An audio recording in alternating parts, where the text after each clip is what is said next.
Hello అందరికీ నమస్కారం. నేను మీ doctor Srinivasulu Bolla. Welcome to voice of Andhra YouTube channel. ఇది సామాన్యుని గొంతుక.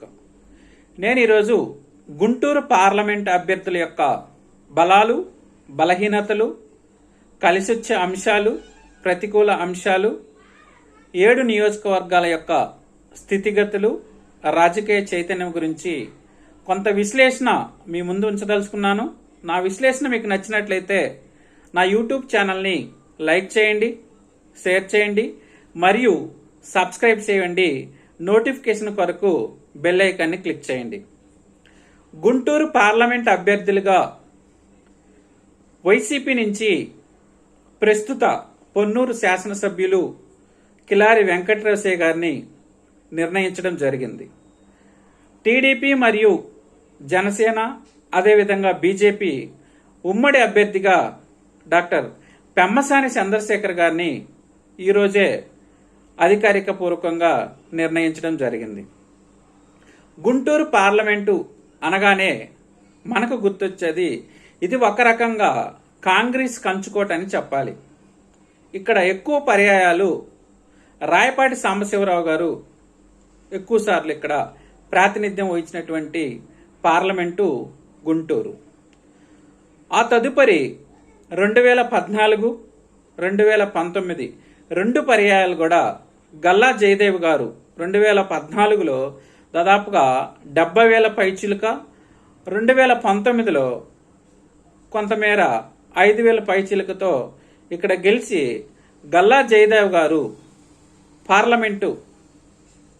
గుంటూరు పార్లమెంట్ నుండి కేంద్రంలో అడుగుపెట్టి ఆంధ్రప్రదేశ్ యొక్క వ్యతిరేకతను, ఆంధ్రప్రదేశ్లో జరుగుతున్నటువంటి స్థితిగతులను పార్లమెంట్లో బలంగా వినిపించినటువంటి ఒక యువ పార్లమెంట్ అభ్యర్థి గల్లా జయదేవ్ గారు.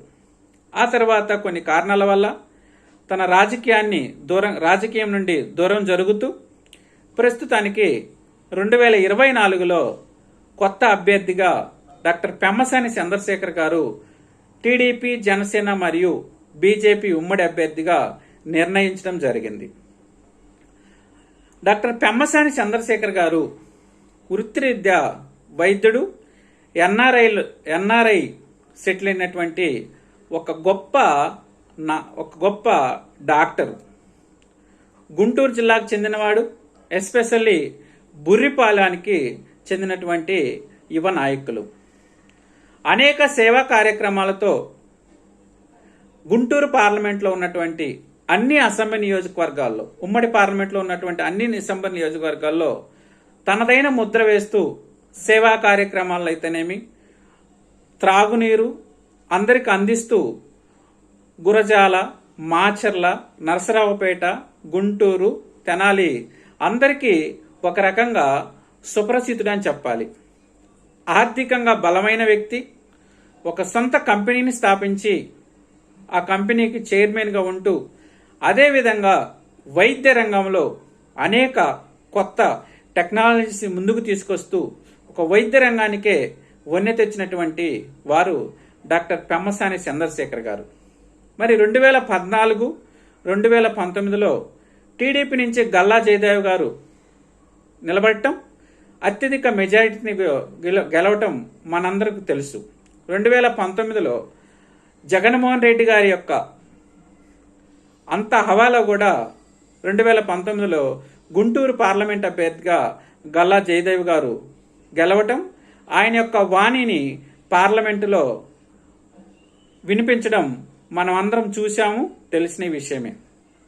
ఆయనకు ఏమాత్రం తగ్గకుండా డాక్టర్ పెమ్మసాని చంద్రశేఖర్ గారు ఆర్థికంగా స్థితిమంతుడైనప్పటికీ తనకున్నటువంటి మోరల్ వాల్యూస్తో తను మాట్లాడే విధానం, తనకున్నటువంటి పరిచయాలు ఒక రకంగా సోషల్ మీడియా ద్వారా అయితేనేమి, డిజిటల్ మీడియా ద్వారా అయితేనేమి, ఫ్లెక్సీల ద్వారా అయితేనేమి 70% 7 నియోజకవర్గాలలో కూడా ప్రజల్లోకి వెళ్ళిపోయినాడనేది, అందరికీ ఓన్ చేసుకున్నారనేది ఇక్కడ జరుగుతున్నటువంటి వాస్తవం. ఆయన మాట్లాడేటటువంటి ఎన్ఆర్ అయినప్పటికీ ఇక్కడ నేటివ్కు తగ్గట్టుగా మాట్లాడుతూ తన యొక్క చాతుర్యంతో ప్రజలందరినీ ఆకర్షిస్తూ 7 నియోజకవర్గాలను కూడా తన వైపు తిప్పుకుంటూ తనే ఒక బలంగా కనిపిస్తున్నటువంటి 7 అసెంబ్లీ నియోజకవర్గాలకు కూడా ఇప్పుడు డాక్టర్ పెమ్మసాని చంద్రశేఖర్ గారు మార్గదర్శకుడయ్యారు. ఎప్పుడైతే టీడీపీ, జనసేన మరియు బీజేపీ అభ్యర్థిగా డాక్టర్ పెమ్మసాని చంద్రశేఖర్ గారు పార్లమెంట్ అభ్యర్థి అని ప్రకటించారో ఆ రోజు నుంచి తనదైన శైలిలో ప్రజల్లోకి చొచ్చుకొని వెళ్తూ దాదాపుగా 70 నుంచి 90% ప్రజల్లోకి గ్రౌండ్ వర్క్ చేసుకుంటూ వెళ్ళిపోయినాడనేది మనం అందరం తెలుసుకోవాల్సిన విషయం.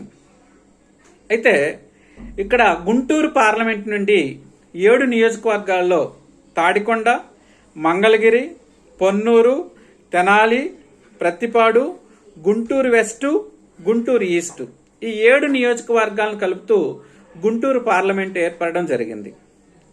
అయితే పెమ్మసాని చంద్రశేఖర్ గారు 7 నియోజకవర్గాల్లో తనదైన శైలిలో తనకున్నటువంటి అనుచర గణంతో బేసిక్గా తన కమ్మ సామాజిక వర్గానికి చెందిన నాయకునప్పటికీ బలమైన రాజకీయ చైతన్యం కలిగినటువంటి జిల్లా, అత్యధికంగా కమ్మ సామాజిక వర్గ ఓటర్లు ఉన్నటువంటి జిల్లా, అదేవిధంగా బీసీ ప్రజలకి, అదేవిధంగా మైనారిటీ మరియు వెనుకబడిన షెడ్యూల్ కులాలకి దగ్గర అవుతున్నటువంటి ప్రస్తుత టీడీపీ, జనసేన, బీజేపీ అభ్యర్థి డాక్టర్ పెమ్మసాని చంద్రశేఖరరావు గారు. ప్రతికూల అంశాలు ఏంటంటే ఒక రకంగా కొత్త అయినప్పటికీ తనకున్నటువంటి మీడియా ద్వారా అయితేనేమి, తనకున్నటువంటి సోషల్ మీడియా ద్వారా అయితేనేమి ప్రజల్లోకి వెళ్ళిపోతూ నెక్స్ట్ 24లో ఖచ్చితంగా అత్యధిక మెజారిటీతో గెలుస్తాననేటువంటి ఆశాభావము వ్యక్తం చేయడం జరుగుతుంది. అయితే 2019 సార్వత్రిక ఎన్నికల్లో ఈ 7 నియోజకవర్గాలు ఒక్క గుంటూరు వెస్ట్ తప్ప అన్ని నియోజకవర్గాలు కూడా వైసీపీ జెండా ఎగరవేసినటువంటి నియోజకవర్గాలు. 7లో ఒకటి మాత్రమే 2019లో టీడీపీ మద్దాలి గిరి గారు గెలిచారు. రిమైనింగ్ 6 శాసన అసెంబ్లీ నియోజకవర్గాలు కూడా వైసీపీ అత్యధిక మెజారిటీతో గెలవడం జరిగింది. అయితే వైసీపీ అన్ని నియోజకవర్గాల్లో బలంగా ఉన్నప్పటికీ ఇక్కడ పార్లమెంట్ అభ్యర్థి ఒక బలహీనత అని చెప్పాలి. ఇప్పుడున్న పార్లమెంట్ అభ్యర్థి అయినప్పటికీ ప్రీవియస్ కంటెస్ట్ చేసినటువంటి బలమైన ఒక పార్లమెంట్ అభ్యర్థి దొరక్కపోవటము వైసీపీ నాయకులు ఒకంత అసహనానికి గురి అవుతున్నారని చెప్పాలి. మరి ప్రస్తుత పొన్నూరు శాసన సభ్యులు కిలారి వెంకటరమణయ్య గారు స్వయాన ఉమ్మారెడ్డి వెంకటేశ్వర్ల గారికి అల్లుడు గారు. మరి ఈయన ప్రకటించినప్పటికీ ప్రచారంలో ఒక రకంగా ఎనుకబడి ఉన్నారనేది ఇక్కడ ప్రస్తుత గుంటూరు పార్లమెంట్లో ఉన్న ప్రజలు భావించినటువంటి విషయము. బలమైన ఓట్ బ్యాంక్ ఉంది, బలమైన నాయకులు ఉన్నారు. 2019లో వైసీపీ బాగా ఉంది. అయినప్పటికీ పార్లమెంటుకు బలమైన నాయకుడు లేకపోవటం అనేది ఇక్కడ వైసీపీ నాయకులు అనుకున్నటువంటి విషయం. అనేక నాయకుల్ని పరిశీలించినప్పటికీ, అనేక సర్వేలు చేసినప్పటికీ మొదటిసారిగా ఉమ్మారెడ్డి వెంకటేశ్వర గారి కొడుకైనటువంటి వెంకటరమణ గారిని నియమించడం, అనేక కారణాల వల్ల మళ్ళీ ఆయన తప్పించి ఆయన బావగారైనటువంటి ప్రస్తుత శాసనసభ్యులు పొన్నూరు శాసనసభ్యులు కిలారి వెంకటరమణయ్య గారిని నిర్ణయించడం, ఆయన ప్రచారంలో వెనుకబడి ఉన్నారు. ప్రస్తుత శాసనసభ్యులు కాబట్టి ఆయన మీద ఎంతో కొంత వ్యతిరేకత ఉంటుంది అనేది ఇక్కడ ప్రజలు భావించినటువంటి అంశం. అదేవిధంగా ఒక రకంగా ప్రస్తుత ప్రభుత్వం మీద కూడా వ్యతిరేకత ఉండటం, అన్ని నియోజకవర్గాల్లో వైసీపీ గెలిచినప్పటికీ 2024లో అది ఒకంత తిరగరాస్తాము అనేది ఇక్కడ ఎన్డీఏ ఫార్మేస్లో ఉన్నటువంటి పొత్తులో భాగంగా డాక్టర్ పెమ్మసాని చంద్రశేఖర్ గారు అంటున్నటువంటి విషయాలు. ఏదేమైనప్పటికీ 2 బలమైన పార్టీలు, ఒకరు కమ్మ సామాజిక వర్గానికి చెందినవారు, మరొకరు కాపు సామాజిక వర్గానికి చెందిన వాళ్ళు, ఇద్దరు బలమైన నాయకులు, బలమైన సామాజిక వర్గము, ఆర్థికంగా ఇద్దరు కూడా స్థితిమంతులు. సో బలమైన క్యాడర్ ఉన్నటువంటి నాయకులు.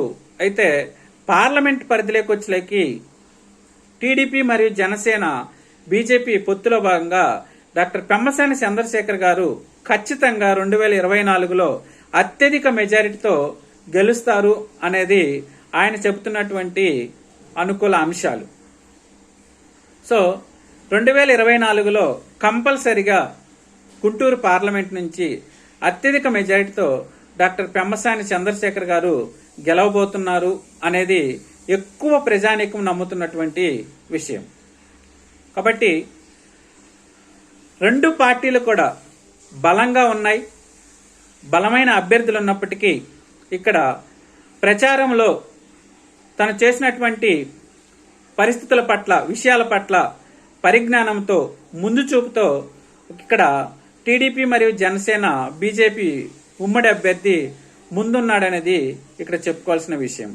కాబట్టి కంపల్సరిగా 2024లో గుంటూరు పార్లమెంట్ నుండి ఉమ్మడి అభ్యర్థి జెండా ఎగురవేస్తాడనేది అందరూ ఎక్కువ శాతం నమ్ముతున్నటువంటి ప్రజల యొక్క ఆకాంక్షిస్తున్నటువంటి నమ్మకం ఇక్కడ.